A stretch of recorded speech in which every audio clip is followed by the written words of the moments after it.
Hi, everybody, and welcome to the Red Brow Project. Here we are tonight with episode number 42 with Andromeda Raheem, and we are so excited to introduce her to all of you and hear about her personal story and what she's sharing with us and her awesome perspective about life and winning and just empowering women. But I'm not going to steal the mic from her. I want to say hi to Jess tonight, who is my co-host. So some of you guys may recognize her. She was one of our guests earlier on the Red Brow Project. How's it going, Jessica? It's going really great. Happy to be a co-host today. Yeah, we're so excited to have you. And just to kind of refresh our viewers' memories, Jess is from the New England area. So she's an awesome makeup artist, a mama, a boss babe, a business owner, so she does it all, and she's constantly empowering women and raising them up. So we're excited to have you back. Thank you. You're welcome. Okay, now for tonight's highlights. As I said, I'm so excited to get into her story. So I'd like to introduce Andromeda to everybody. And why don't you just start off by telling us a little bit about yourself, where you're from, and kind of what you do. Sure. Well, hello, everybody. I'm so excited to be here today. Thank you so much for having me, guys. My name is Andromeda Raheem, and so I am the founder of She Wins Society. But before that, I am a passionate writer, coach, and empower of women. I absolutely enjoy empowering women through my words, whether I'm writing or whether I am speaking. I believe that girls absolutely run the world. I believe that if we are uplifted, then the world will be uplifted. I just truly believe everything begins and ends with us. So that is my passion and my purpose in life, is to empower and unite women to become their best selves and to win in their lives and in their businesses. I love it. Absolutely love it. That is a heck of an opening. I mean, there's like, Tell me about, I know that you do events, that you do retreats, you do coaching.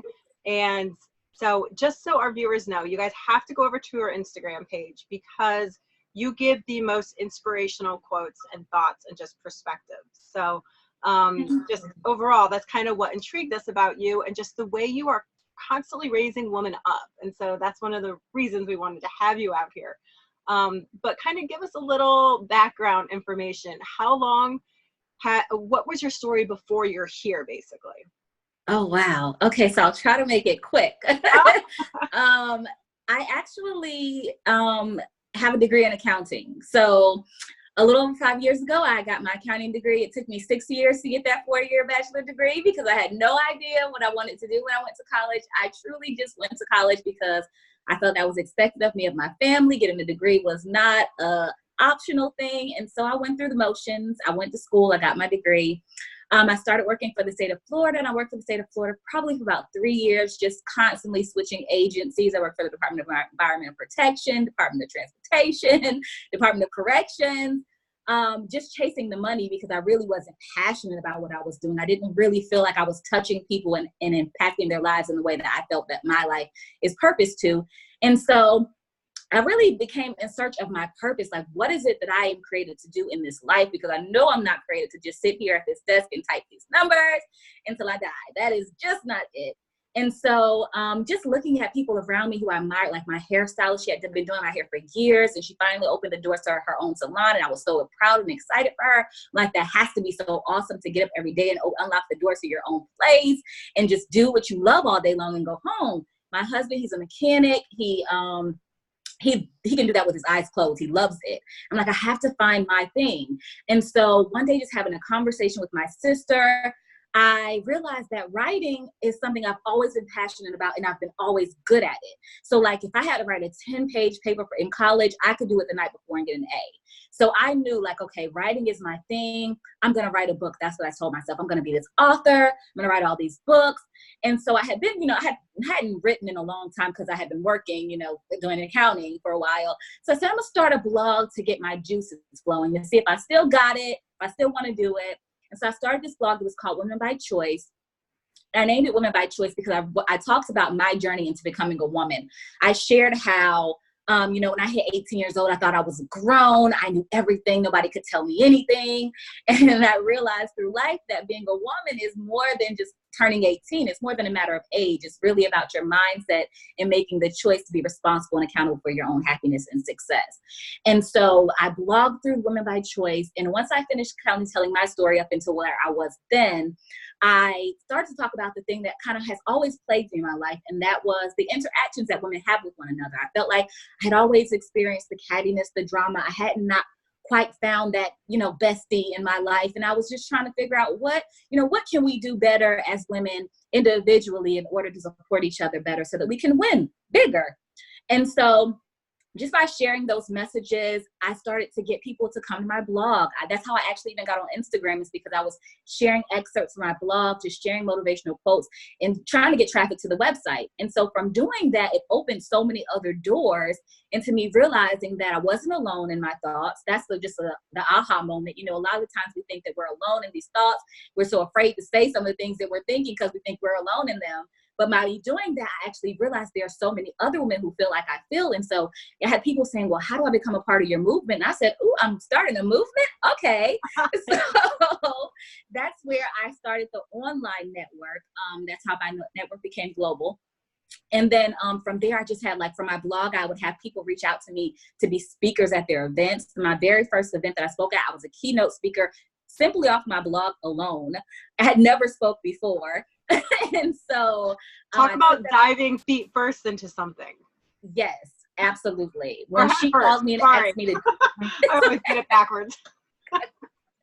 When she called me to do it, I was scared. Well, at first when she asked me, I'm excited, yeah, but when I hung up, I'm oh my God, what I just agreed to, I was nervous as heck. When I got to that stage, I really feel like it was an out-of-body experience. But once it was over, I ended up getting a standing ovation. So that's how I knew okay, speaking is what I want to do. And then I've just evolved from there. So She Wins Society, I'll just fast forward a little bit. I rebranded the She Wins Society May of this year. And it really is because throughout my years of experience working with women, I wanted more. I wanted to do more. I had evolved since I started Women by Choice. So you guys remember I said, I was just looking for my purpose. I wasn't trying to start a business. I wasn't thinking about branding or anything. I've learned so much since I started. So then now I'm okay, I really want to create a brand that really resonates with who I am right now. And really when women see it, it automatically just gives them inspiration and empowerment. And so I also realized, just to take a step back, that when working with women, it's easy to say we should support each other. We can spread that message all day long, but we have to also face it.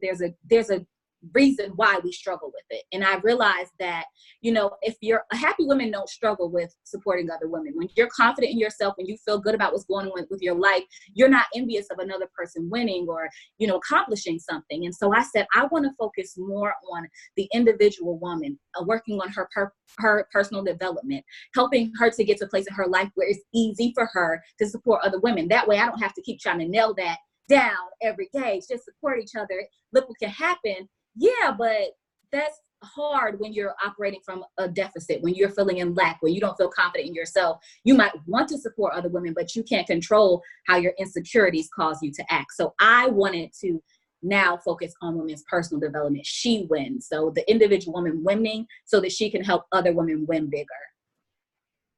I love that. That's how I got here.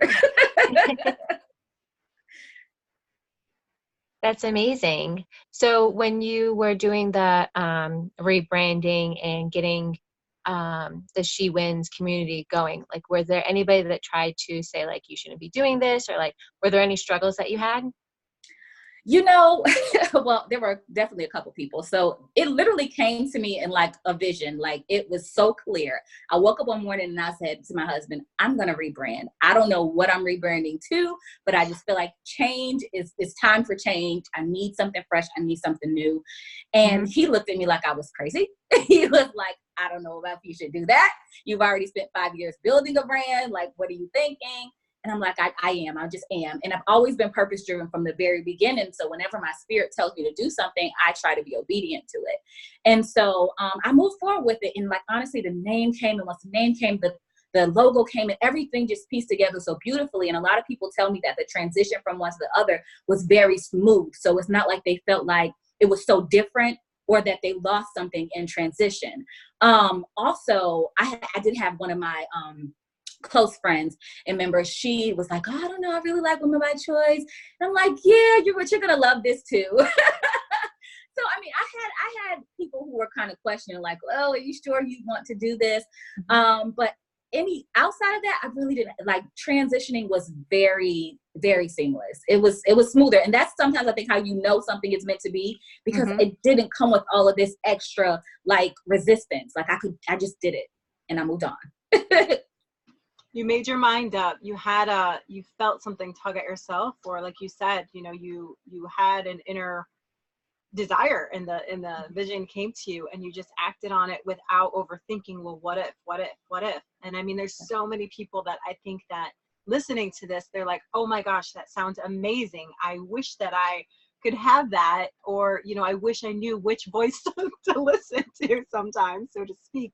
But do you have any insight into that, or was it just so crystal clear for you because, you know, accounting is much different from, you know, what you're doing now? So of course, when you initially took that leap, or kind of you evolved into this, did you ever have any time where you were like, oh, I'm not sure, or you just knew? Well, transitioning from Women by Choice to She Wins Society, that was like no question. However, going from accountant to full-time entrepreneur, initially there was no question. I have always been very faith-based. So, and I just think courageous in things. Like, if I decide I want to do something, I'm going to go for it. But there were just things in life that occurred that made me say, I don't know. So like after the first year of me, going into doing Women by Choice full time, my husband got laid off from his job. So just to back up a little bit, we moved from Tallahassee, Florida to Orlando, Florida. That opened up the opportunity for me and my husband to have that conversation about me not working, about me going full time into my business, because we moved to Orlando for his job. He got a new job. And so, we punched the numbers, and he was like, there's going to be some sacrifices. You might not be able to get your nails done every 2 weeks and all these different things that you like to do, but you can definitely stay home and work on your business, and I'll take care of everything. Well, almost a year into that happening, he lost his job. He got laid off from his job. So we went from 2 income to 1 income to no income. And, we had already we spent most of our savings moving and things like that. So we were in a really odd position when we had not been in ever. And so at that time, I was faced with a crossroads to saying, do I need to go put my degree back to work? Do I need to go and be an accountant and bring some money into my household? Or do I need to double down on my business and make this work? And so I can say that I did go to a couple of temp agencies to do interviews, but I just knew I wasn't giving it my all because I didn't want to be there. I'm like, this is going backwards. I don't want to do this. This is not what I'm meant to do. I don't know why it's so difficult right now because I'm doing something so positive, but I have to make this work. And so I found myself, we actually ended up moving with a family member, which was a truly humbling experience because I hadn't been living with anyone since 18. Remember, I'm grown and I got it all together. So having to move with a family member was very humbling. She's an older family member. She didn't have Wi-Fi or internet in her house. So that was another challenge in itself. I had to literally get up and go work at Starbucks from the time they open to the time they close, trying to create courses and things like that to generate income. And the day when I knew, and this went on for about 6 months, but the day that I knew that it was for sure for me was the day when I launched my first course called 30 Days to Becoming an Empowered Woman. And I put it out there, and in a matter of hours, I made $800. And in that moment, I knew, yeah, you're on the right path. And I realized, after all was said and done, because when we're in the struggle, we really can't see why, but I realized that I had to go through some of those experiences to be humbled, to be reminded of my strength and my power, and also so that I can relate more to other women who may find themselves in those situations. Like, if I'm going to serve and lead women, I have to be able to say, I've been where you've been. So I find a lot of power in that testimony. And now it's just nothing that happens to me could ever, well, I won't say ever, Lord, but nothing that has happened to me has been as bad as that. So now it's just oh, okay, that's when challenges do come. I'm like, okay, whatever. I got past that. I can get past this, whatever. Absolutely. Andromeda, I feel like the way that you explained what you went through, yeah, you had some serious setbacks, and then you're running an online business and you have no Wi-Fi. So, I mean, there is a lot of, that could be up against you, but like you said, it makes you more, it made you more relatable. It humbled you. You had to go through those things to kind of grow again and see where you are. And now you can share that amazing story, and really it makes someone feel like, yeah, if she can do it and she went through that, I can do it too. Yes, yes, yes, yes. Absolutely. Our trials, we go through trials to share our testimonies. I just always look, if you're purpose driven and you're just like you're serving women, you're going to go through things in life because you're going to tell the story. When you get over it, you're going to be like, girl, listen, let me tell you what I went through. And that's how we're all connected. That's how we're meant to help each other in the world. So we have to embrace our trials, even when they are painful. Love it.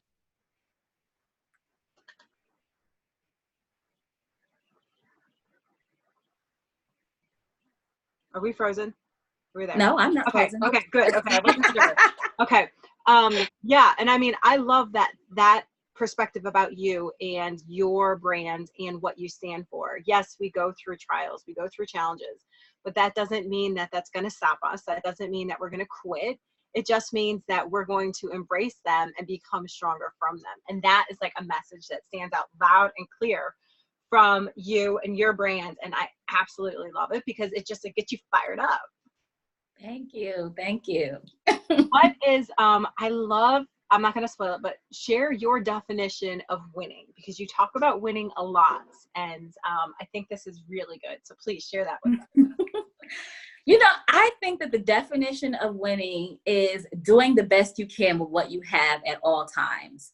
I outside of that, I don't know what winning would be. It's like you have to take the cards that you dealt. If you can get up every day and say, I have shown up for myself. I have tried to be the best that I can be. I've taken these cards that I've dealt and I've played them the best that I can. And when I lay my head down tonight, I know that I've been productive. I have helped someone else. I have impacted others in a positive way. I have poured into myself. I have done the best I can. I am winning. So many women, unfortunately, compare themselves to other women and look at somebody else's definition of happiness and success and try to strive for that. But we all know that our journeys are different. We're all meant to serve and impact in a different way. So we can't compare ourselves to other people. We just simply have to do the best with what we have. And in that way, we will always win. We will always be moving forward. We will always be growing and progressing. If every day we're getting up and making decisions to do the best we can where we are and with what we have, that is winning. And that leaves room for growth. And that you always feel good with that statement because you're winning when you do the best with what you have. So what you have now may look different from 6 months from now or 12 months from now. But the fact that you're doing the best with it, that's like the end result. I love it. Yes. And it will look different. That's the thing. If you're doing the best you can, it's inevitable. You are inevitably going to grow.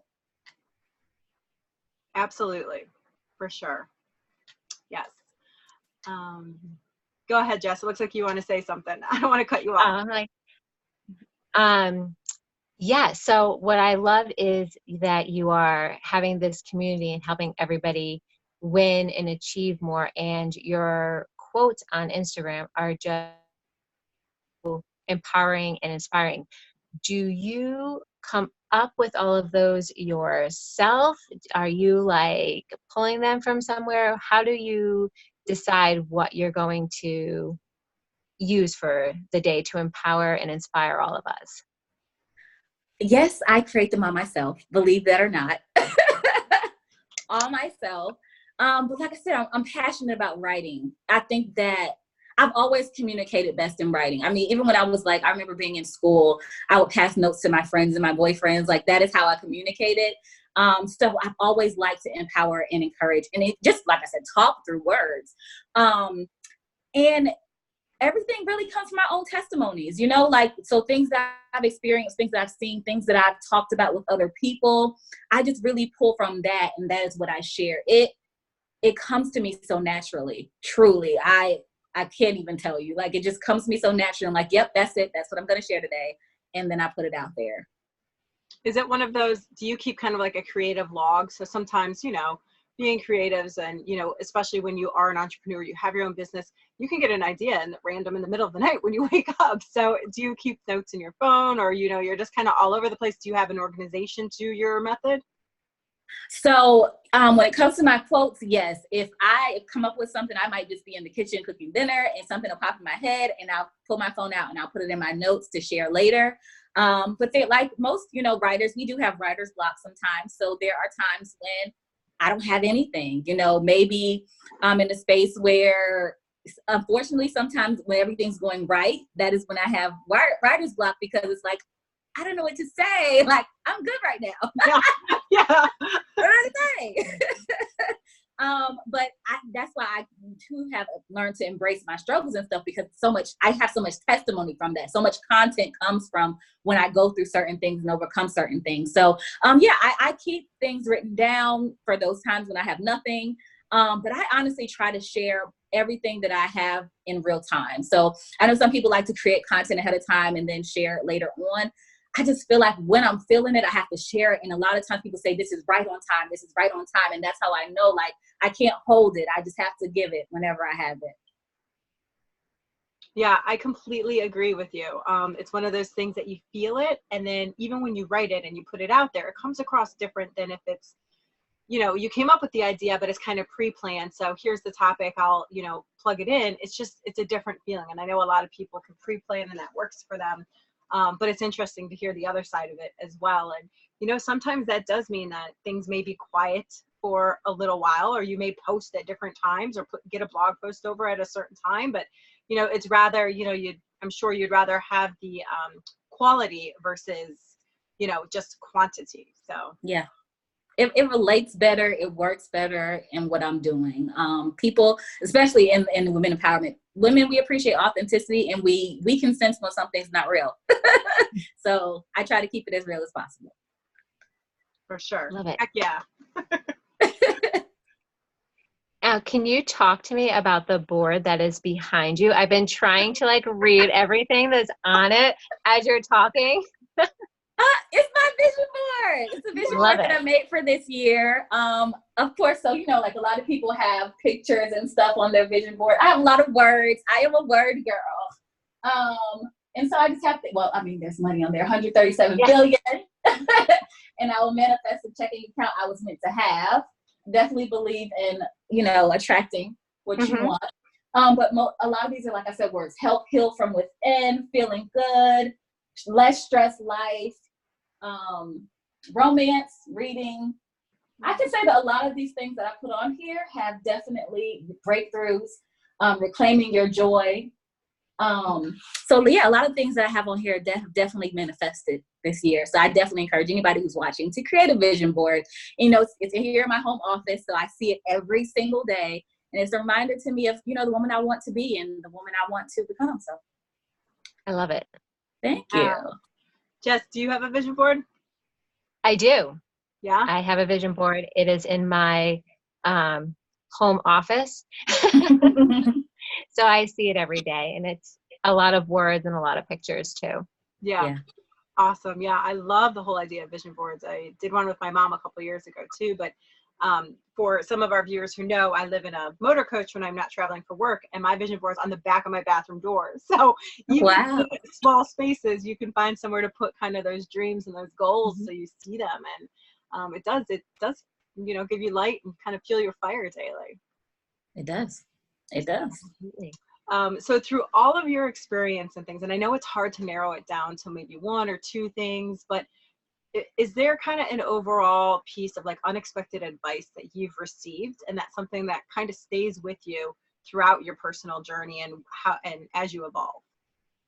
Yes, I think that in this season of my life, the piece of advice I received last year, around the end of last year, I went to a mastermind, and it was said, release your attachment to the outcome.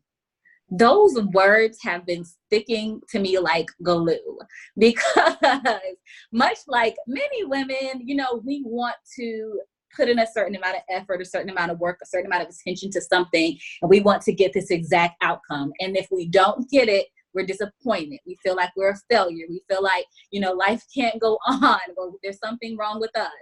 And so releasing your attachment to the outcome has allowed me to be more creative and just kind of be in the flow of things. Like, you know, sometimes it's harder for you to actually get the outcome that you want because you're going into it thinking it has to happen like this. And then so you don't leave any room for it to happen any other way. It still may very well happen, but you're not open to it happening that way.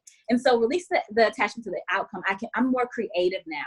And when I do, let's just say, you know, I have a sales goal or something, and I put something out there and I say, you know, I want to make this amount of money by doing this, or I want to receive this certain response. I'm okay with not getting it right then. I'm okay with receiving no. My goal, again, is winning is to do the best I can with what I have. So I trust that if I've given my best, I've shown up, I've done my part, that it's going to come to me. Whatever is happening for me is for my highest good. And whatever I want, I will attract it. Maybe not when I want to get it, but I will eventually get it. And so release your attachment to the outcome. Just let it go. Put your best foot forward and trust that things are working out for your highest good. Oh, so good. I wasn't joking when I said you all are going to love her perspectives and insight, because I mean, you can kind of see visually the circle, that it's a good circle, because you release the, you know, the emotion to and the attachment to the outcome, and then remind yourself you're doing the very best that you can with what you have. And I mean, just hearing it and thinking about it, I know I'm definitely going to be putting it into practice, but you just kind of all of a sudden feel a burden lifted off of you just to do the best you can and forget the rest. Yes, we are not in control over everything.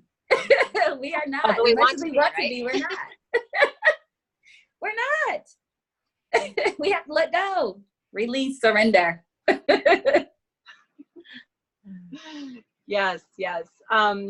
So you are clearly motivating and inspiring, but where do you get your motivation and inspiration from, and who's somebody that really you're just, you know, somebody who you look to? So I get a lot of my inspiration from reading, definitely reading, listening to podcasts, listening to things like this, Rebranding Project. I look up to people like Oprah, Iyanla Vanzant, Marshawn Evans Daniels, Sarah Jakes Roberts, just people who are in alignment with really walking in your purpose and becoming your best self, ultimately having more faith, you know, because like I said, we aren't in control of a lot of things. So if you don't have faith, it's going to stop you from being able to move forward and win. So, but I have people in my life. My sister is one of my biggest cheerleaders and encouragers, as well as my husband. They would never let me quit. Even as the encourager, the motivator, I definitely have my days and I'm just like, no more. Had enough. And my husband's for the day. Right. And my husband's like, no, ma'am, you are changing the world. You are helping people. You can't give up. Somebody else is waiting for you to show up today. You have to show up. The same with my sister. She'll be quick to give me a encouraging word. Let me know that, you know, from the outside looking in, sis, every time that I've seen you go through a trial, your breakthrough's coming right after that. And so she'll be there to remind me of those things. So, yeah, those are the people in my life that I think that keep me encouraged. That's awesome. Sister bonds are so sweet too. Very grateful for that. Very grateful. Yes. And even if you're not sisters by blood, I mean, the way that we can encourage each other, if you have somebody you can call on or lean on, I mean, that's incredible support as well. Yes. I mean, I can't forget, I have to say, members of She Wins Society, you know, I serve them, but they also pour back into me. They will definitely tell me, you know, thank you for pouring into them. Thank you for all that I do. And so that warms my heart, especially also seeing them connect as women and create their own relationships outside of the society is beautiful to me. So, you know, I'm encouraged by that, being able to see my work be valued and see that it's impacting other people's lives. My followers on social media who comment and engage with me and let me know that my words are helping them. All of those things fuel me to keep going and keep me encouraged. For sure. Excellent. So if somebody wanted to join the She Wins Society, how would they go about doing that after hearing this? Go to shewinsociety.com and click membership in the menu. And there's a few membership options. For the lowest membership, I won't say lowest, but the less expensive, least expensive membership option is the Gold Digger membership. And then we have Glow Getter and Rising Star. They each have different benefits to them. So Rising Star, you'll get one-on-one empowerment coaching with me every month. You get more discounts on our events and our retreats. Glow Getter, I think the biggest thing that's a part of that membership level is that you get access to our group coaching. So every quarter we have group coaching with 9 coaches in a variety of industries, and you get to come and share whatever your challenges are to get advice and strategies to overcome them. And then Glow Getter is really just about the sisterhood, receiving discounts to our events and our retreats. And then you also get access, free complimentary access to all of our classes. So we have host at least 2 classes per month, varying from things learning how to dress well on a budget to improving your mental health. I recently just taught a course called Become Your Best Self, Get Focused, Motivated, and Disciplined. And so as a member, you receive access to our classes, complimentary. And then if you miss it live, you can always watch the recording. So it's all about personal development and connecting with other women who are striving to become their best, because you know, who you surround yourself with is important. So, you know, that energy is contagious. You want to be around people who are actually trying to move forward and improve themselves. So good. Right on. Love it. And we're actually, once we highlight you this week, we're going to include the tab for our viewers and all of our guests to go to get a free class through your Zoom platform, correct? Yes, please. You will enjoy it. Yes, so we'll include that in our bio and in our link and everything, and of course in the blog post, so that way it's just easy to click on, so you guys can get a little piece of a taste of what is happening in your world and what you're doing and providing. So every show we wrap up with 2 things. The first thing is we talk about the red bra moments a lot. So what the red bra moment is, it can be big, it can be small, it can happen daily. So the whole idea is you have that courage, you know, that empowerment and courage always underneath it, red bra, whether you see it or not. You know, some people are bold, some people are a little bit more quiet. But what is a red bra moment for you where you really are proud of and you're like, this was a turning point and this was something that, you know, I stood up or I did this? What was that for you? I have so many. So many of those. I shared earlier about me speaking which was at huge. That very first event. Mm-hmm. Yeah. So I want to share something very, very recent for me. So, you know, I won't say that I have a lot of fears, but I think that one thing that I feared, especially with my platform and how I've built it up, and, you know, I'm talking about women winning. And so for me, I never wanted to share any of my failures. I actually was fearful of actually failing publicly, honestly, because it's like, you know, if I'm telling you how to win, how am I failing? Which is unrealistic. I know everybody has their failures, but I had got this in my mind, like, you know, I don't ever want to fail publicly. Well, very recently, I had this event tour that I do every year. It's called Stepping in a Sisterhood. We host it in at least 4 cities a year.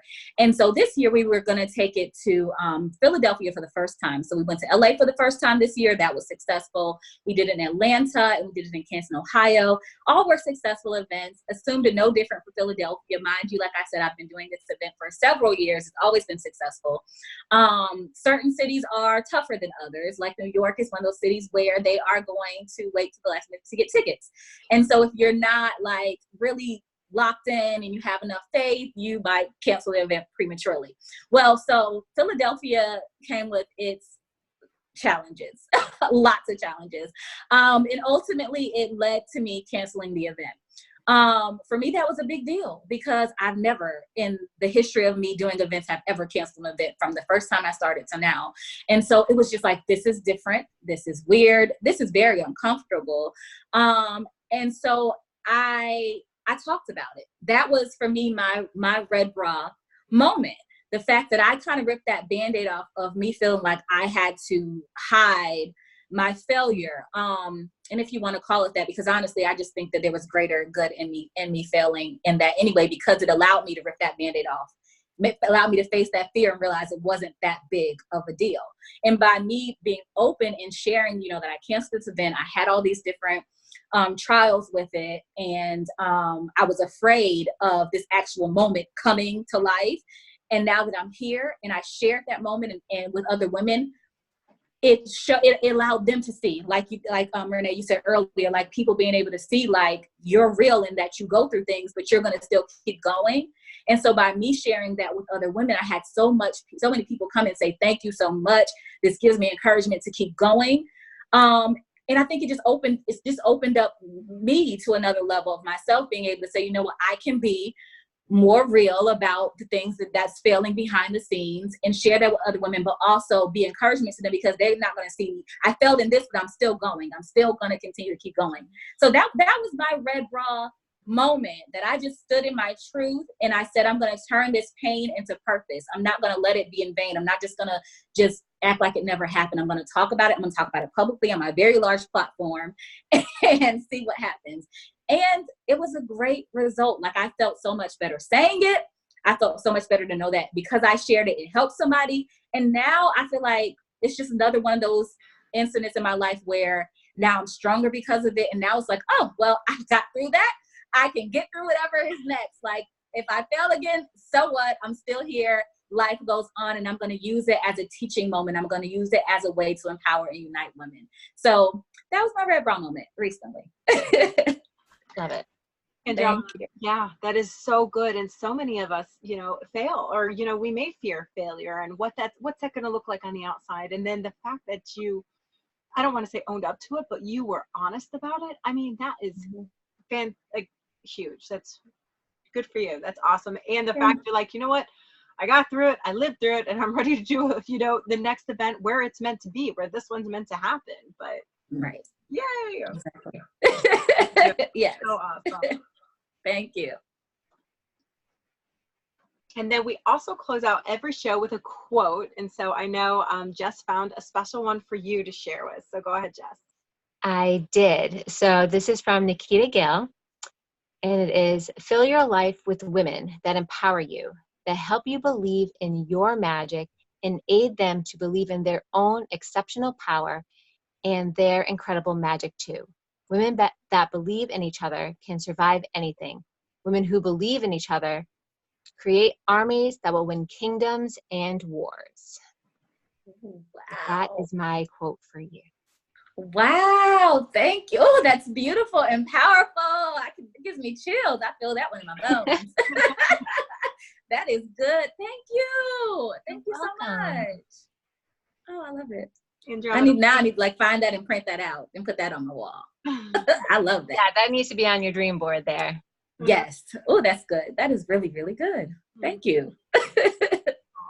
Thank you so, so much for joining us today. We are so excited to highlight you and share your story and your beautiful perspectives, experience, insight with everybody. We are just truly honored to have you as part of the Red Bra Project. So thank you.